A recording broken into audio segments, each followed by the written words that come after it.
Hello, everyone. Welcome to another breakdown video. I'm Hyfudiar. This one's going to be a little different because this is, one, not really a track exactly, and two, I haven't released it yet.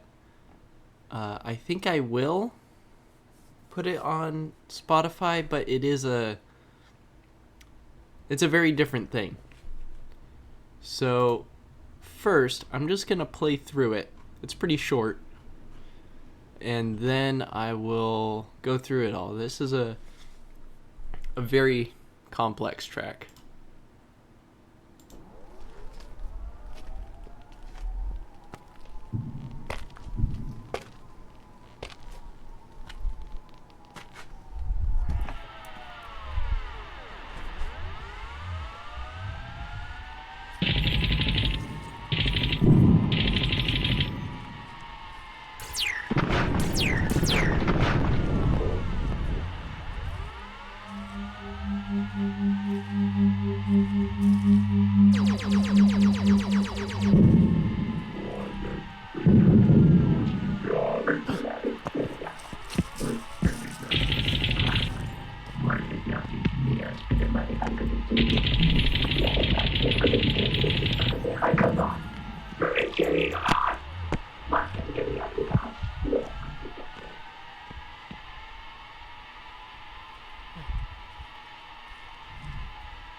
Alright, that's it.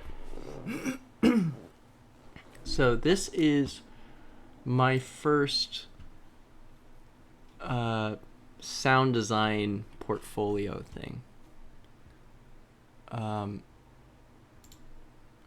As I think I've probably mentioned in the streams, I'm working towards becoming a video game sound designer. I'm getting certified in WISE and stuff like that. And, I needed to start making sound effects that I can, show as examples of like, hey, I know how to do this. And the prospect of just, making like, here's an explosion sound effect, here's a chain sound effect, whatever like that, was not very interesting to me. Like, I like having some context for it. So I got the idea to make these soundscapes, which are kind of echoes back to how I started doing audio stuff to begin with, which was I was inspired by these Lovecraft soundscape things. They were these videos on YouTube. They're still up, last I checked anyway, that had, music from the 20s and 30s, 40s, something like that, playing over, there might be like rain, or it might be, on a ship in the middle of a storm or whatever like that, just to create this ambiance. And I really liked those, and I made a couple of these tracks that are still up on my old SoundCloud before Hyfudiar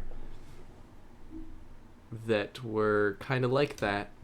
And then eventually I made the podcast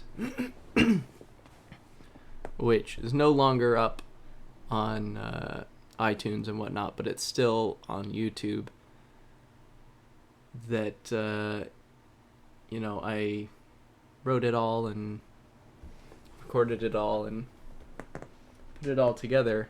And I did a little bit of sound design for it, not much, but I also had, the old music on there and stuff.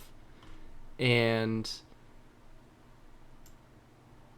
I really liked that. Like, before I started working on sound design for video games, I had thought that it would be fun to do sound design in like radio or for producing podcasts or radio dramas or whatever like that.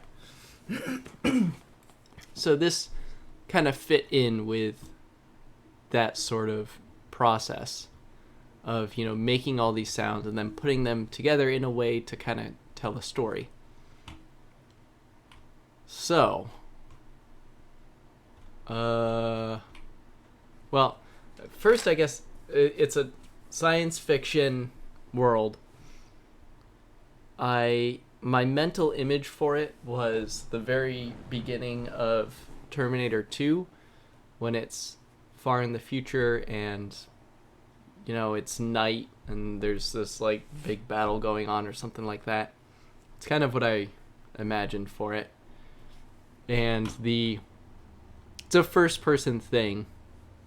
So the main character is down in some bunker or something like that, and they come out of the bunker and there's this big battle going on. So, there's a lot of recorded stuff, but there's also a lot of synthesized stuff. So, let's listen to this. This is the very start. I just recorded this coming out of my basement.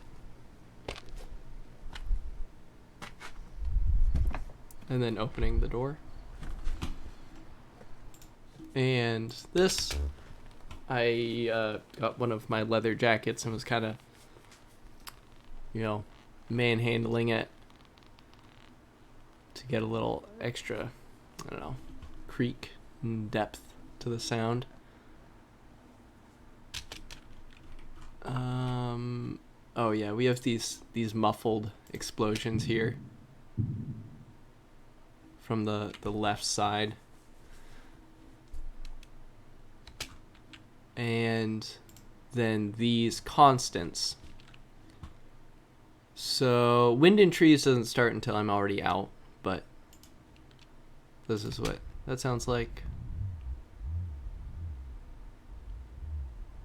Just to add a little bit of realism to the world. This background was recorded with the Soma. And, this doesn't really represent anything in particular. It's just to kind of add this digital dread to the world. It's kind of how I would imagine, a futuristic world taken over by robots or something would sound. And then I just recorded this walking. Oh, it's too quiet. Why is it too quiet? There we go.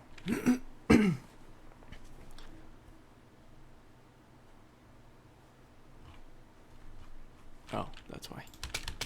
Yeah, I just recorded this walking down a path.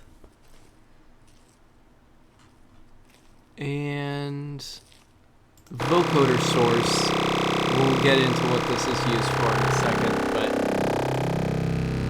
this was a pretty harsh wavetable synth.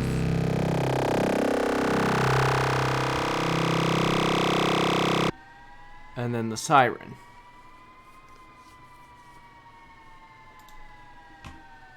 I purposefully did not want to use any, pre-made sound effects or anything, because I'm making this to present, my ability to make sound effects. So I had no idea how to make a siren, like an air raid siren. So I found just a sample of it, put it into Audacity, looked at the spectrogram, and saw that it's like a bunch of frequencies that are kind of all together at the bottom, and then they all come up and spread apart as they're coming up, and then go down and come back together, and so on. So, how did I do that? Oh yeah, also it's a weird waveform, obviously. So I tried to mimic the waveform as best I could. It's not, not perfect, but at least it's a kind of rough waveform. Oh yeah, you can see here how it's the 4 frequencies going up and then coming back down.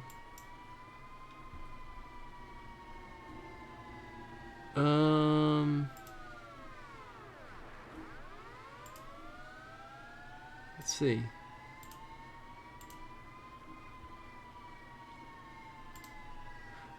Oh yeah, that's it. I used the pitch envelope to make the shape of it coming up and down.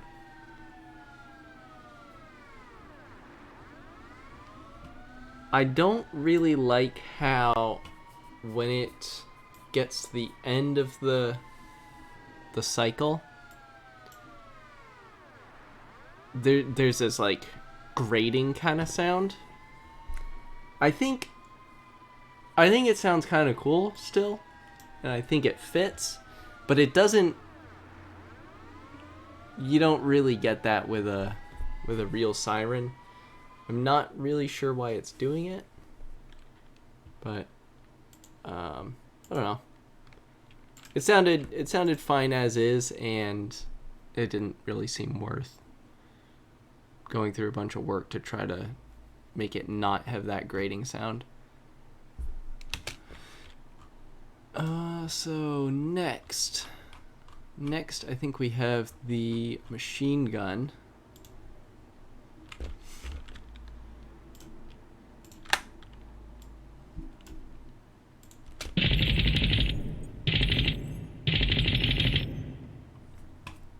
So this is from the left side, shooting over to the right.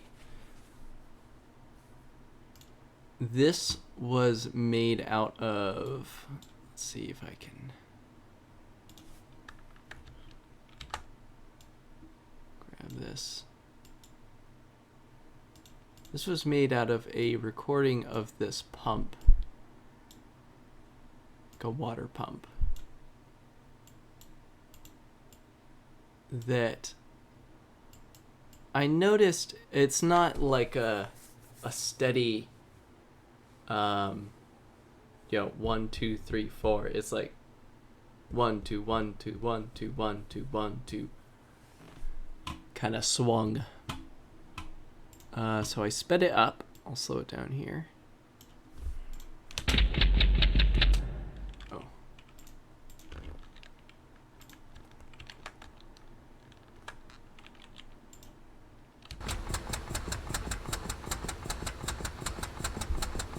That's what it sounds like normally.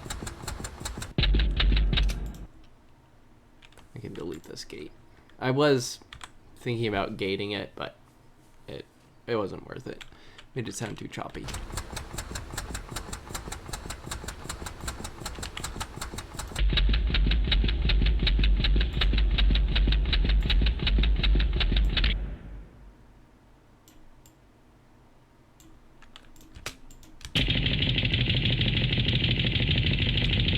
I think it makes a pretty good machine gun. So I just had that by itself for a while, and I thought, I'd like to be able to hear the shells. In reality, I don't think you'd be able to hear the shells because this machine gun is evidently far away because it sounds, you know, kind of muffled and distant. So the keys wouldn't go that far, or the shells rather. Sorry. But I still wanted the sound of them, so what I did was I have this big box of keys, which you can actually see on the art for what is it? Fragments of a life once lived but no more. I have this box of keys that I got specifically for sound design, for making chains and stuff like that. So the other night I went out onto my driveway when it was pretty late. There weren't cars going by, so it was pretty quiet. I also wanted a little bit of outside noise because this scene takes place outside. So it didn't have to be, you know, completely silent. But I was just picking up the keys and then dropping them and recording that. They sounded really nice.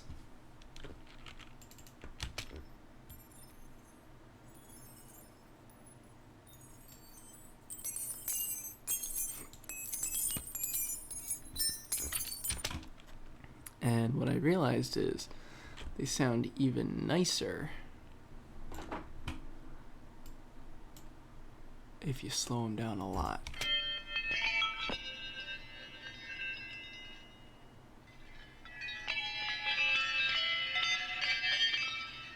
They sound really nice.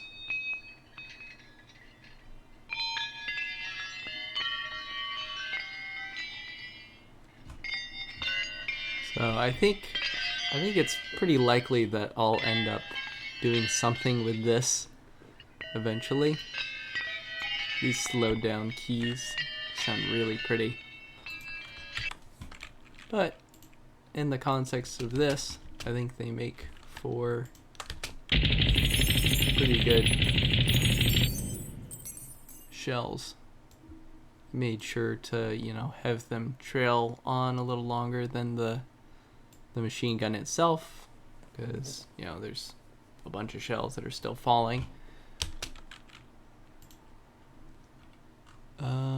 So next we're on to explosions. So this was the most difficult part for sure. A lot of audio sources here. So this is the finished explosion. Mostly. It's still a little bit different in its finished state. But it was made out of crumpling some paper and stuff, banging on an empty metal bin, hitting something else, I don't know. I'm not sure what this is, we'll see. And then punching my chair that I sit on. Like that. So, individually. Why can't you even hear that? What?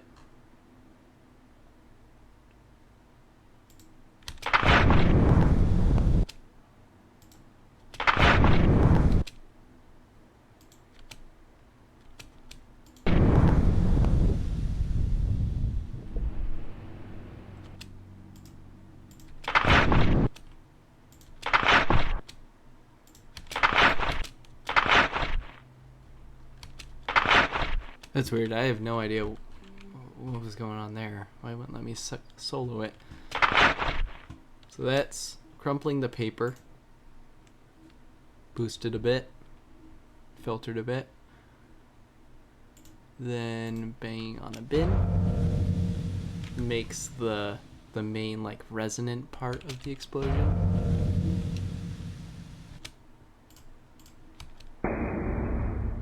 I don't know what that is. Something slowed down a lot, sounds like. Yep. I don't know what all this is.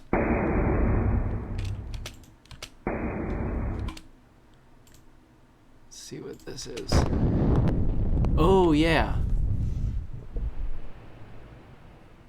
I don't remember what this is, but I really liked the sound of it. That impact and then the kind of like wind around. I think maybe I recorded that of it was just my voice, like, you know, making a plosive into the mic, something like that, and then slowed it down to what it sounds like normally.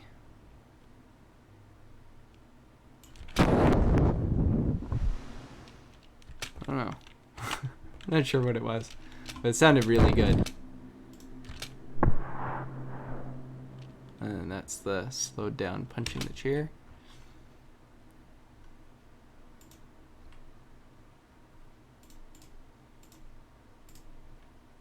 So all together.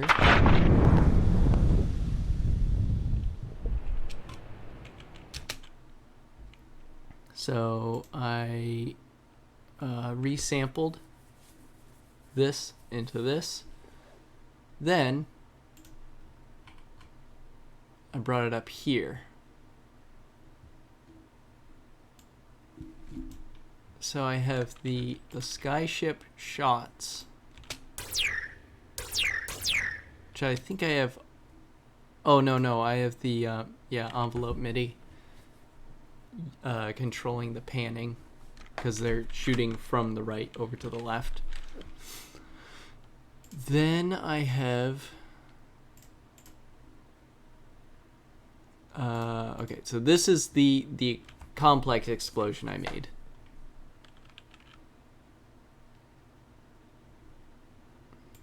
What is dry wet map 2?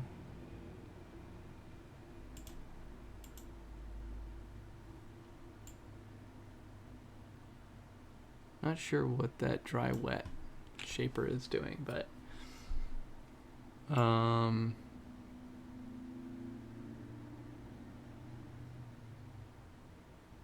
have it going to the left side because that's where the explosions are. Let's see.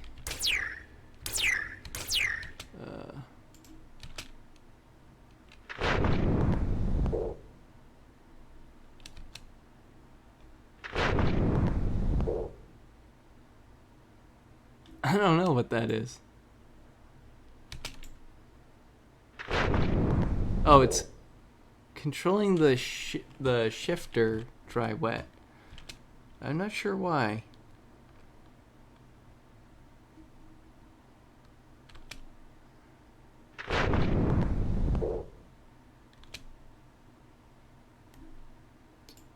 I'm not sure.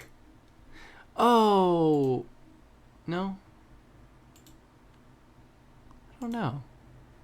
I know I tried to make a little variation in this. I think maybe I did that on this one. Not through that. Not sure. Yeah, I'm not sure why I have this rack of them. I don't know. I mean, they sound...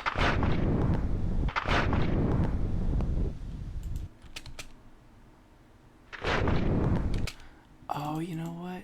Yeah, that's it. Okay. So I made two slightly different versions and then mapped them to different keys like that. So you just had a little bit of variation between the explosions. I think they could still use some more variation. Like I would probably want to make 3 different explosions. But I also had this.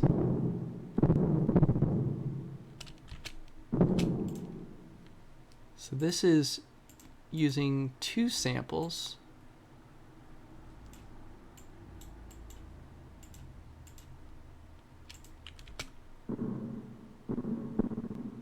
So this was, I recorded popping a balloon, which sounds like it should be a really cool sound.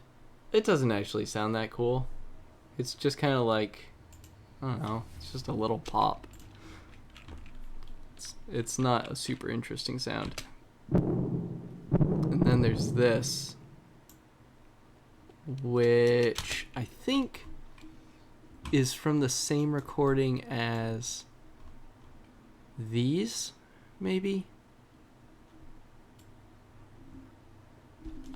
Which I think I just did, like, I recorded my own voice for them and then put them through effects and stuff. So I've got these 2 samples, and I've got a lot of effects on here. I've got a drum bus to add beefiness.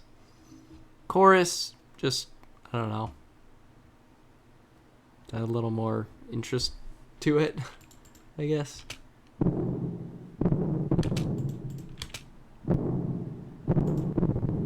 Doesn't really sound that different, but I've got cabinet, which was something I used quite a bit on here, because cabinet kind of imitates, I mean, the purpose of it is you put an amp and then a cabinet, which mimics, you know, plugging your guitar into an amp and then having a microphone recording the amp. So cabinet adds, it kind of puts it in a room and then plays it in a way. It's kind of weird, but I think it's pretty useful for imitating the way things sound in real life. Occasionally, anyway. I don't use it that much, but I used it quite a bit in this project. I've got an EQ, which does a lot.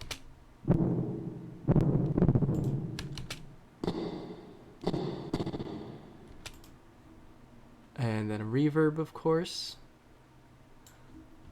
Utility to move it over to the left. Saturator for beefiness. And dynamic 2 for beefiness.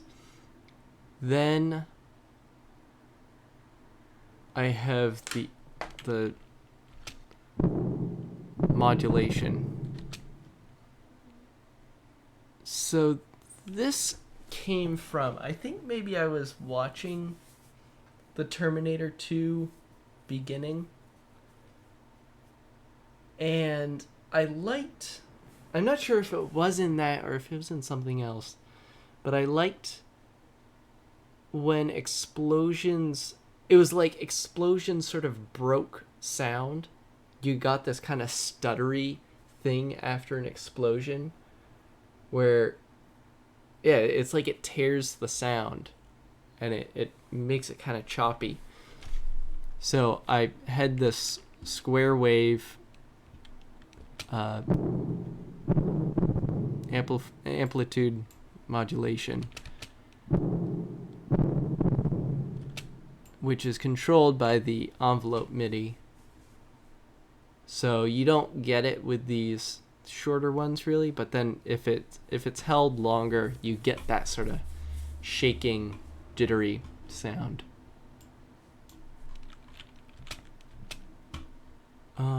I think that's it for explosions. That was the biggest part of it for sure.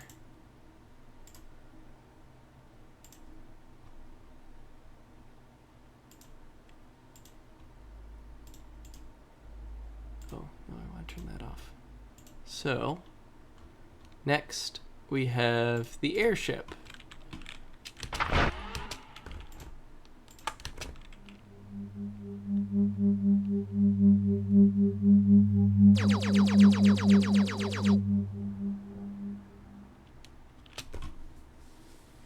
So I wanted to just make, you know, the sound of like a UFO flying.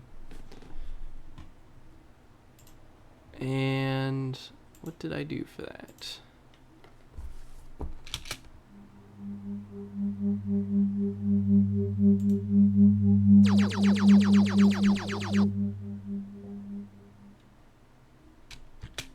What did I do for that?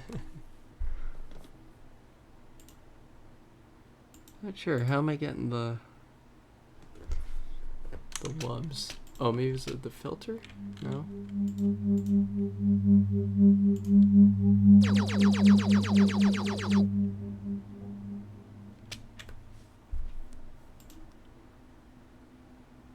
I don't know. How am I how am I controlling that?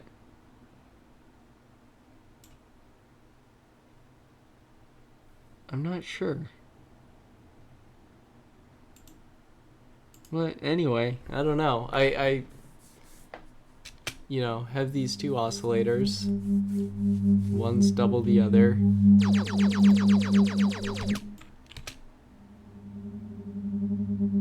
No, it must be... Oh, yeah, here we go. It's, yeah, controlling the volume of the B oscillator. Yeah, I forgot. These are frequency modulation, I believe. Or vibrato.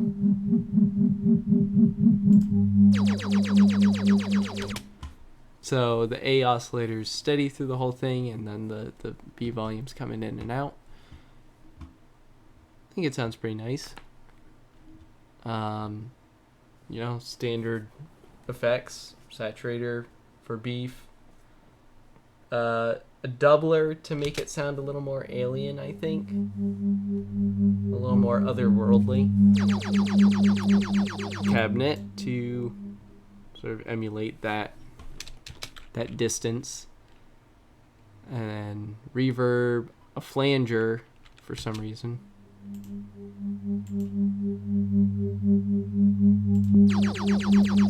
I think maybe because with the doubler going this fast, it would sound pretty samey, but with a slow flanger, it kind of... Oh, actually, you know what? No, it was... I specifically added it to emulate the Doppler effect, I guess. Yeah, I think that's it. You know, things sort of pitching up as they move towards you, and then pitching down as they move away. And a flanger kind of mimics that a bit.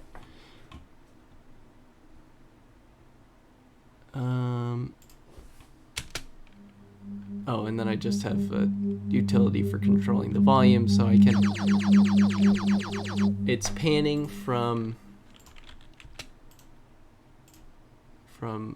left to right, but I also have the volume come in and out as it, you know, comes closer and then goes further away.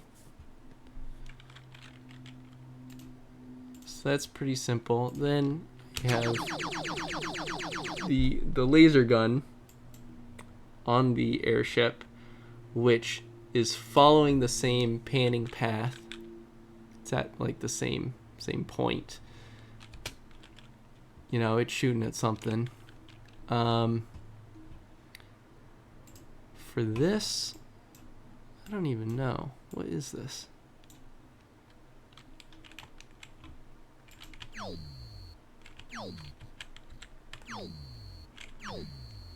I don't know what this is. It's a recording of something. Because that's the formatting that the H1N uses, I think. Right? think it is.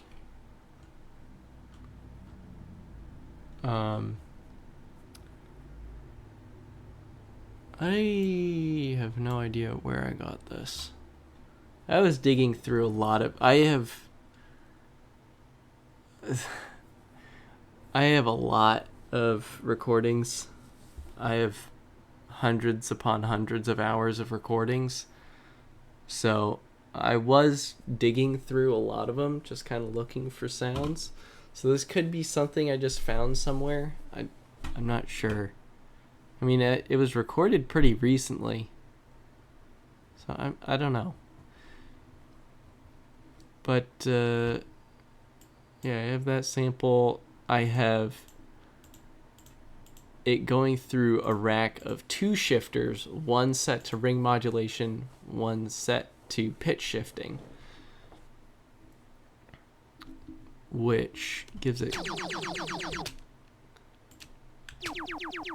a lot more depth. I think that's just kind of boring. But with this, you get this more gritty sound. It sounds more real, I think, than this very clean. It just sounds like a synthesizer, even though apparently it's not because it's recording, but I don't know. Then I've got it going through a lot of other stuff to rough it up a bit. Erosion saturator, dynamic tube, and redux. Let's see what those sounds like without those.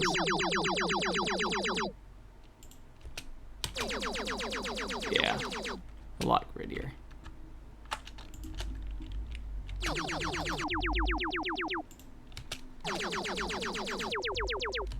Yeah. Anyway. Yeah, I have no idea where this sample came from, but I think it sounds pretty good. So then I've got some more muffled explosions kind of going on in the background here.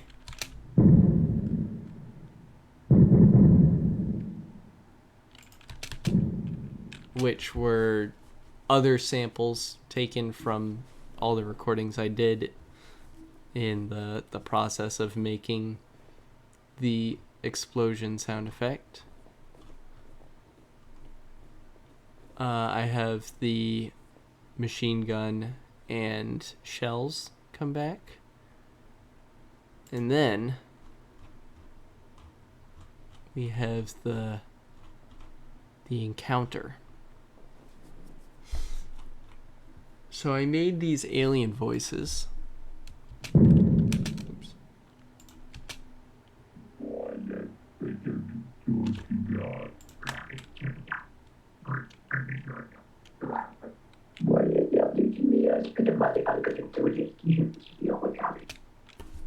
So that is what the vocoder I showed at the very start is used for. It's vocoding these voices. Without the vocoder, this is what they sound like. It's me just like talking a lot of gibberish. Oh, and it's slowed down a lot too. Let's see.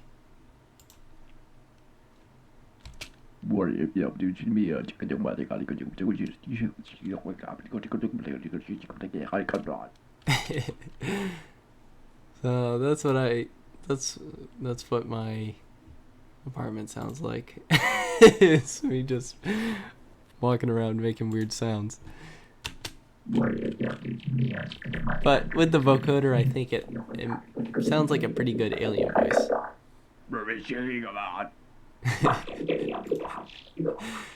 Let's turn it back on for this one too. And I tried to make it sound like it was a group of aliens. So I kind of gave them different voices. Like this one's deeper. This one's higher. This one's really high. Oh, it's also kind of high. Just to add a little more variation to make them sound Sound like they were a group of aliens. Then I have they're stomping. So this is one thing I don't really like and would like to have done differently, but it's past that point now. Like I'm already done with it. I'd rather move on and start working on the next thing than fiddle around with this anymore. I already spent quite a bit of time on it.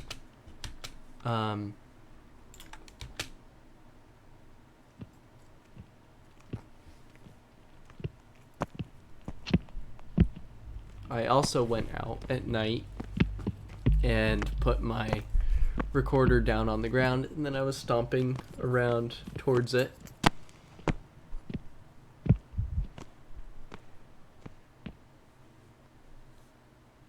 You know what?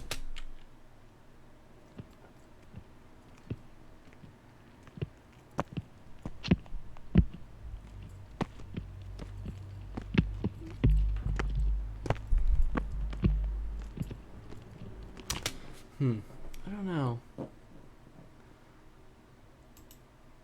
If I could... I panned it on the group, and I thought that would pan them all. But it seems like it doesn't. Because you can still hear, you know, there's still some stuff going on in the left channel around here. Because like the way I positioned the mic, it would naturally be picking up mostly on one side as I was approaching it, and then in the center, and then move to the other side as I walked away. And it seems like panning it here didn't really do anything, which is kind of unfortunate. But I think that it makes the sound kind of muddled in a way, because I wanted it to sound like a group of aliens, and it's, I don't know, because you have these sounds of like approaching and walking away at the same time. It kind of sounds like, I don't know, just a bunch of people walking randomly, I guess. So that's one thing I would have liked to have done differently, but you know, that's just a lesson from this, the process of making this project. So in the sort of story of this track, you know, the main character is just like walking around or whatever, and then this group of aliens or robots or whatever they are approaches. So you hear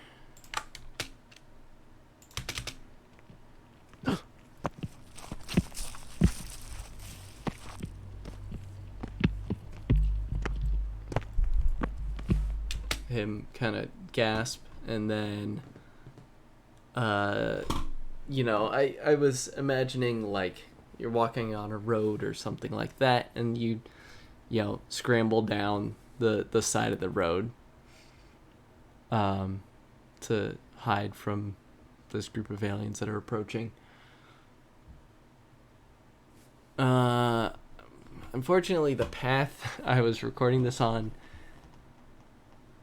is paved, so there is another path nearby that isn't paved that I'll probably go this weekend and record a bunch of sounds walking around there.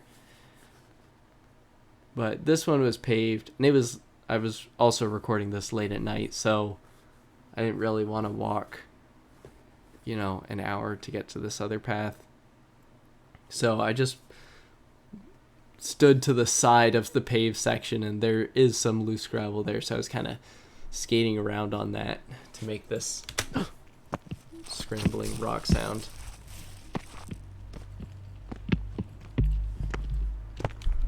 and these gasps and stuff were annoying to make, but for whatever reason. I mean, I don't really like, I don't know. I don't just really like recording my own, like, sounds.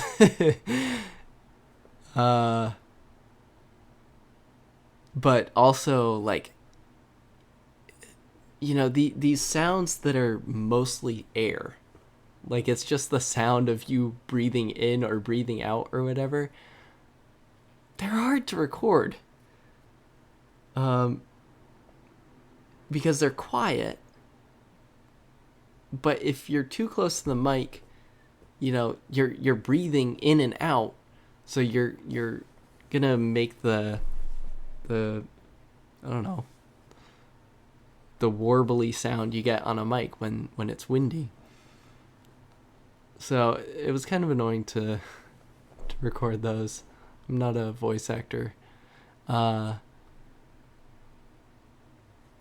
you know, I needed some indication of what the main character is doing. You know, if you just heard these voices and then you heard like rocks tumbling around, that's not really obvious what is going on. So I think the vocals sort of add some of that context. But that's about it. This was a lot of fun to make. I'll be working on another one starting this weekend, probably. I'm going to do a horror soundscape, and I think it'll be quite a bit longer. Yeah, this one's pretty short. So a lot of stuff happens in a short amount of time. But the horror one, I want to build the tension a lot more. And also for this one, I didn't make any music for it because it's kind of just a scene. I think for the horror one, adding or making music for it will fit a lot better, because you're just trying to create this like tense, charged environment, and music would help out a lot for that. So that's what I'll be doing this weekend, probably. I need to record a lot of creaking wood sound effects and stuff. But yeah, thanks for watching, and I'll do another breakdown video soon, hopefully. I'd like to go back and do some more old ones, but I don't know. I'll have to look at them, because I mean, you even saw with this one, like, I don't really remember where a lot of these samples came from. It's just like there's so much. I have so many samples that I deal with that I can't remember where I got all of them. But I hope this was still interesting. This was a very interesting project to work on.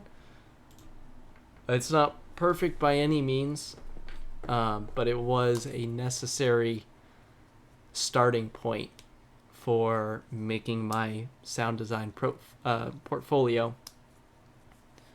And yeah, I'm excited to start working on more and learn from things that I didn't like in this and stuff like that. So, see ya.